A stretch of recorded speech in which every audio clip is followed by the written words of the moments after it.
አንድ ትልቅ ቃል አለ ደጋግመን የምንሰማው ኢትዮጵያ ታምረት የሚባለው ንቅናቄ። ኢትዮጵያ ውስጥ ይመረትና ኢትዮጵያ ታምረት ለየቅል እሳቤ ነው። የኛ ባንኮች የመድኃኒት ፋብሪካ ተሰርቶ ወርኪንግ ካፒታል አጥቶ ስራ አቆሞ ሳለ ለመኪና ያበድራሉ።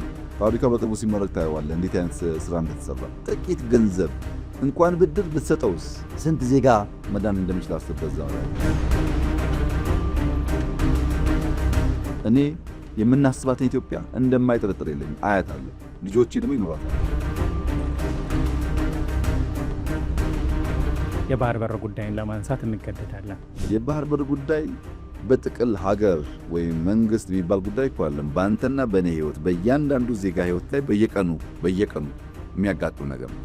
የእርሶ ራዕይ ምንድን ነው? ባለፉት 1000 ዓመታት የኢትዮጵያ ውሃ ማማነት ብዙ ሸለቆ ፈጠረ። በዛ ሸለቆ ምክንያት ብዙ ድልድይ መገንባት ግዴታ ሆነብናል።